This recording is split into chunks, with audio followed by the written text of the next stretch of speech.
Tale Podcast: How Stories Shape and Change Our Lives. Thank you for joining me on this very first episode of the Myth and Fairy Tale Podcast, where we'll be exploring the hidden wisdom of stories from a mythic perspective. My name is Matt Markell, and I will be your host for this podcast. To give you a little history and background on me, I graduated in 2006 with my master's degree in individual and family therapy, and have been working professionally in the field as a licensed mental health therapist ever since. I've also been an avid student of myths and fairy tales for nearly the same amount of time. In 2021, I published a book entitled The Fire That Never Dies: Dragons of the West, exploring the history and folklore of dragons in Western mythology, as well as posing an important question about how we as individual people are learning to relate to and interact with our own inner dragons. It will be one of the many subjects I look forward to continuing to explore throughout this podcast. In my ongoing work with people to help facilitate healing and wholeness in my own practice, I have learned about stories and the immense power that stories have over us. We're all following the plots of many different stories about ourselves, whether we are writing them as we go, or whether we're living out old stories, typically given to us by others when we are very young. As I began to learn more about the world of myth and fairy tales, I also began to notice many of the timeless themes they presented, often in dramatic fashion, and how these same themes are showing up in our various human dramas today, even as our world today is very different the world that gave birth to many of these old stories. I began to ask myself what themes I was following in my own life and what I was doing differently in relationship to my own stories. Which stories have changed dramatically from when I was a young boy, and what stories or themes have remained relatively the same? Suddenly, the imminent living power of myths and fairy tales became very real to me and presented themselves as a profound tool to make use of for helping others to find healing and freedom from their old, often punishing stories of themselves that aren't true, no longer working, or just simply not relevant anymore. My epiphanous experience, of course, is nothing new. This sort of phenomenon has been well documented by such pioneering professionals in the field, such as Marie-Louise von Franz and Joseph Campbell, as well as some of our more modern mythological and fairy tale scholars and practitioners, such as Dr. Sharon Blackie and Michael Meade. These folks are simply recognizing and reflecting back to us the power of stories, a power our species has instinctively known all along that now has been unfortunately lost and forgotten to us as modern life has increasingly preoccupied us with other things, relegating stories to little more than trivial amusements or interesting forms of entertainment, perhaps, but not much more. So why are stories important? Stories are important because, like us, they are living organisms and, as such, form living traditions. They grow with us as we grow with them. Each time we tell these stories, we add in our own imagery, ideas, creative additions and subtractions, and reflections of whatever dominant cultural mores and values happen to be informing us at the time. Stories are continually being shaped and reshaped as they live on through each new generation. Even as we give birth to new stories, eventually we begin to see that they take on a life of their own. In this way, we also see that our stories, while living through us, do not belong to us. Like us, stories have their own life cycle, and like us, stories are meant to grow, evolve, change, and integrate new wisdom and insights. Stories show us how to give birth to new things, and also teach us how to let old things die. Like a snake shedding its old skin time and time again, our timeless stories go through these cycles repeatedly, and our task as human beings is to pay attention to where those stories are taking us. Each generation has its own tasks and its own trouble. The solutions of the past are not always meant to solve the new trouble, and our stories must have the ability to adapt and change with us or else they themselves grow stale and cold, often turning into rigid forms of dogmatic belief and punishing forms of empty ritual. Myths and fairy tales are particular kinds of stories that often carry great wisdom, repeating timeless themes, as well as revealing to us how these themes are, again, understood and interpreted differently with each new generation that tell these stories. The great myths of the world are essentially our origin stories. They provide us with the symbols and metaphors that help us try and describe and interpret our own nature as human beings. They also speak to the nature of all things that are timeless, transcendent, and ineffable, that which we may describe as a great mystery, or the ether, the collective unconscious, or the archetypes. Myths are the realm of the gods and other creatures of the heavens and the depths. Their origins belong to what some might call the eternal, timeless, or divine realms. While the great myths are typically more concerned with our cosmologies, fairy tales or folk tales, on the other hand, are more concerned with the stories of the folk. In other words, us mortal beings, living in a world governed by the experience of time, as well as the experience of cause and effect. They are often populated with other magical and mystical creatures, but the setting is always located in a particular place and in a particular time, in the mortal world itself. Fairy tales connect much more closely to our own experiences of this temporal world that we inhabit, in contrast to the eternal or timeless realms. In this state of being, we experience the knowledge of opposites, with their corresponding themes of good and evil, right and wrong, or just simply this thing versus that thing. And with the experience of opposites comes the experience of conflict and the tension it produces. Thus, we see that conflict becomes a necessary ingredient of the fairy tale. And our fairy tales display, often in dramatic and sometimes brutal ways, the dramas brought about through the conflict, as well as showing us how the different characters of each tale are learning how to greet and work through those conflicts. In these stories, we can also observe how conflict is a necessary predisposition for change and movement. All living stories, be they myths or folk tales, if not changing directly, are always pointing towards change, thus reflecting the realities of growth and movement as essential components of all life. One way or another, our stories reflect an inherent awareness within them that nothing in life is permanent. Nothing stays the same. Life is fragile. Life is precious. And death is a necessary part of it. Using the lens of myth and fairy tale, we hope to explore more in depth how we utilize the art of storytelling to learn more about ourselves in both conscious and unconscious ways. The term mythopoesis has been used to describe a process by which we learn to identify different parts of ourselves as we read them into or find them reflective of different characters or creatures within a story. It's just one of many powerful methods that we can learn to use and that we'll talk about here to help us engage more powerfully and meaningfully with the wisdom of stories.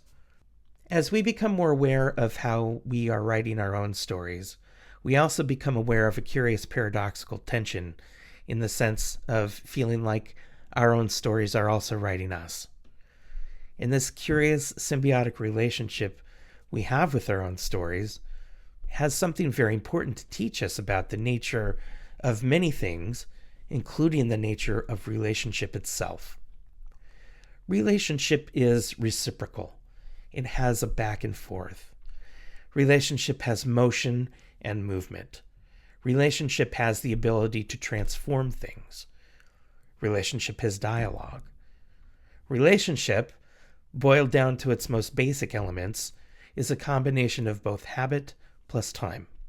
In relationship, even what we're beginning to learn more about from some of our own scientific theories and observations, appears to be the nature of all things. So I believe it accurate to say that we ourselves, as human beings, both scientifically and mythologically, are relationship itself. And as we begin to experience ourselves more often in relationship to ourselves, we all learn how to ask a very simple but very profound question. Who am I? Those of us who have lived enough life by now know that this seemingly simple question is far from easily answered. Because we go through so many different stages and phases of life, we see that our attempts to define ourselves are always a bit of a moving target. Just when we think we've got one stage of life figured out, the next stage has already begun. The game we thought we were playing has abruptly ended, the board ripped out from underneath our feet, and our once trustworthy maps are now obsolete. We may find ourselves having to start from scratch, learning new tools and drawing new maps to help guide us through a new phase of life with its different tasks and its different expectations of us. And this often leaves us feeling confused and bewildered. This is where the presence of the archetypes come alongside to help us out. Archetypal stories and symbols have that quality of timelessness to them. How they appear or represent themselves, even how they are interpreted, are as varied and complex as any and every cultural tradition and mythos around the world. And yet, regardless of where we come from, every person understands the concept of mother, which is itself a powerful archetype. This is one of the important reasons why we look toward our timeless stories to inform and guide us, to give us some scaffolding, to provide us with a map, to give us the tools that we need to learn how to enter into a new phase of life, even as we're still learning how to leave another one behind. Thankfully, our myths and fairy tales have a pedagogy already embedded within them to teach us how to follow their slender threads once we learn how to read and interact with them consciously and authentically. One of the first and fundamental tools we need to learn how to use when engaging with stories, be it our own or stories from myth and fairy tales, is the tool of curiosity itself. When we employ the tool of curiosity, we are suspending our tools of judgment and even clarification. The act of curiosity is first and foremost an act of observance and acknowledgement. In this space, we are not working to understand, get to the bottom of, or try and discern the meaning of whatever parts or images of a story are grabbing our attention. Curiosity invites us rather to simply receive its own symbols and images on its own terms. Curiosity is an act of what I like to call slow or receptive energy. Slow energy is about listening, receiving, and just being fully open and present in any given moment. Conversely, I would liken fast energy as the opposite, more of a manifestation of brain work. Things like trying to solve a problem, charting a course, executing a plan, getting to the bottom of things, or even to try and make meaning out of something. To be clear, we need and do use both functions as human beings to navigate our lives. It's not that one is good and the other is bad, or even that one is right and the other is wrong. It's about knowing when and where to direct our energies and for what purpose. The trick then becomes learning which modes of energy work best for some things and which ones work better for others. The practice of receptivity allows us to see beyond what our active, faster energy brains are capable of tuning into and picking up. And the deeper moments of our own stories occur at this level, in these liminal, very vulnerable, and highly active places where symbols interact with us most powerfully. Having more experience and better knowledge of this mostly hidden realm to us is important on many levels, not the least of which is that this is the place where most of us are being prompted to act and react in our waking lives without our even knowing it. Dr. Sharon Blackie, a fairy tale scholar and published author, advocates for a particular approach in terms of how we learn to greet and interact with stories on a deeper level. It is her belief that each story is an entity in its own right, and that we do well to respect and honor the story by first simply listening and receiving whatever symbols or images it wants to share with us on its own terms. One way to think about this is through the example of how we behave when we meet or introduce ourselves to new people. We do not, for instance, walk up to someone and begin to tell them all about themselves or what we believe we think we already know to be true about them. Typically, we give a person some space to introduce themselves first and to tell their own stories.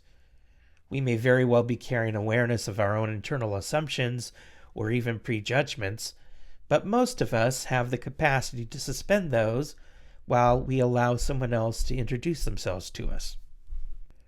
From this perspective, it appears important that we first learn how to spend time sitting with stories and just hearing what they have to say before we go barging in with our own assumptions and our own interpretations about the symbols and images that are coming from those stories that are resonating powerfully with us.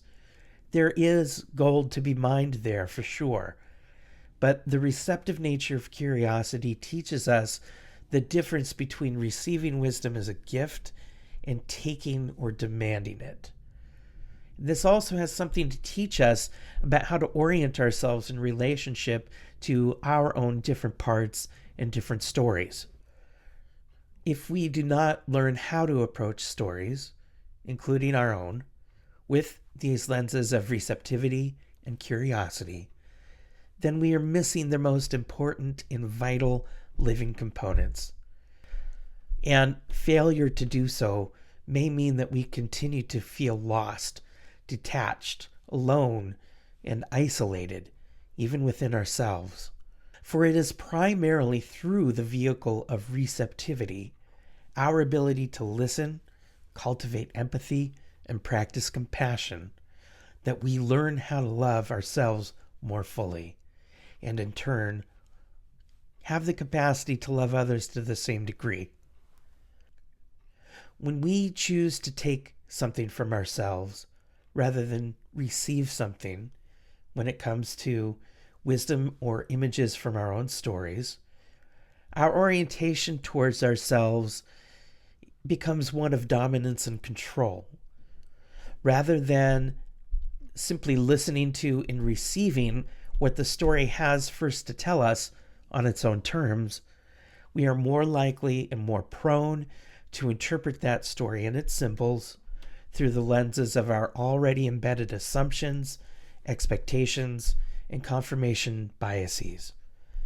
And we can quickly become very territorial about our interpretations and the meaning and implication of those interpretations of the stories that we find ourselves in, forcing them to conform to our own ego ideals, which are stories of us we are trying to project and promote in the world. From there, we are more likely to also reify and project those images and interpretations onto others and onto the world itself. When we try to control our own stories, rather than receive them as gifts and learn how to interact with them in healthy relationship, we cut ourselves off again from the most vital, life-giving aspects of ourselves. We learn to dominate rather than coexist with ourselves and our stories. And in turn, we also seek to dominate and control the stories of everyone else.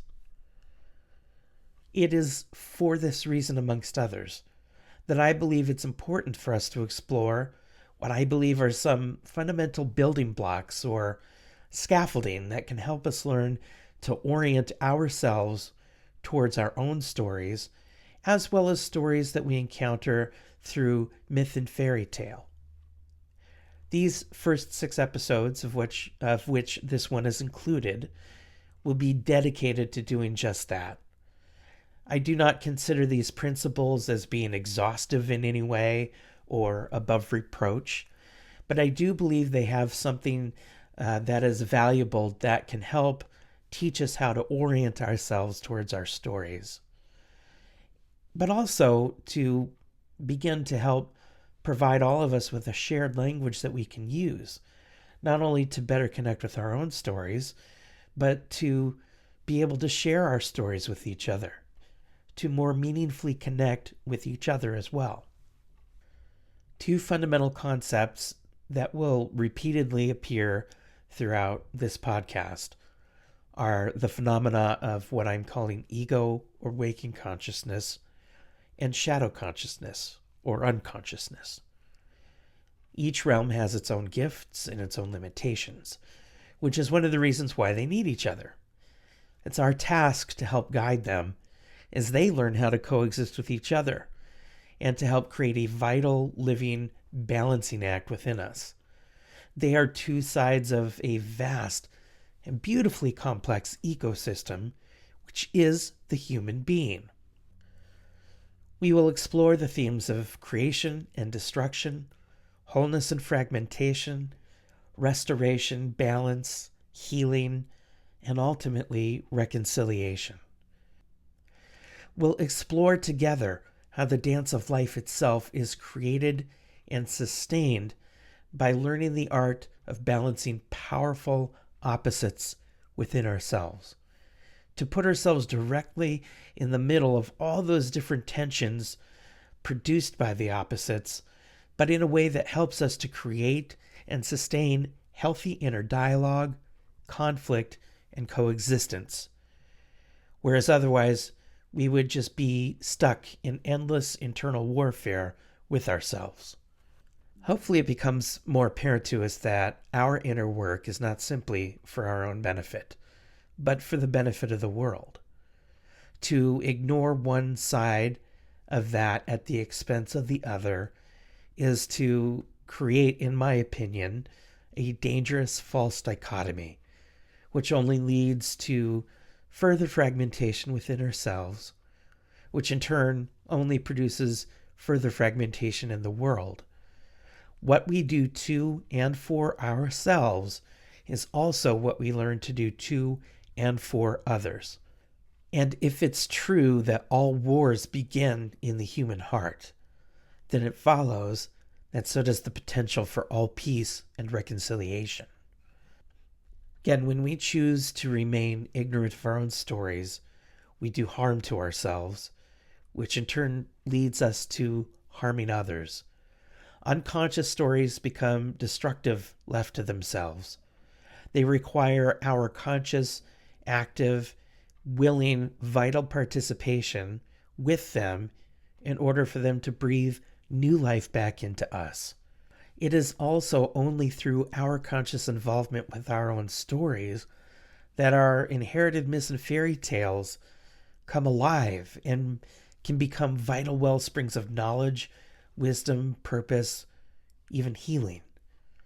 Without that, our stories become just as stuck and stale as we can, leaving us without their guiding wisdom to point us in the directions we need to go.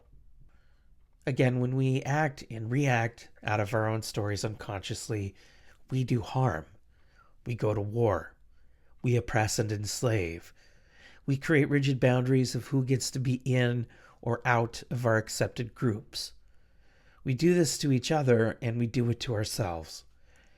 Each individual person is an ecosystem of its own, populated with many different parts of the personality. And all these parts are carrying an endless array of different stories we learn to tell about ourselves.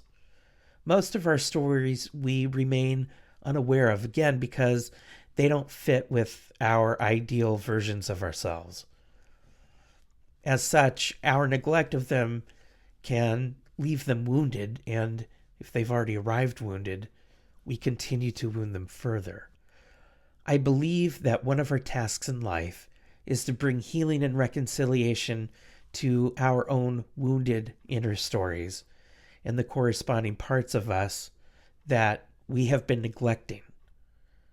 Without their hidden knowledge and without their unexpected gifts and surprising potential, we will not be able to produce the creativity and courage required to bring healing and change to the hemorrhaging wounds of a very fragmented modern world, lost, frightened, and at bitter war with itself and everyone in it. In this podcast, I hope to explore all kinds of different stories from different places. No topic is off the table per se, as I believe stories permeate the essence of everything we are and everything we do, and also anything of value or substance that we can talk about. I want to honor where the spirit of curiosity wants to take us together as we explore the healing power of stories.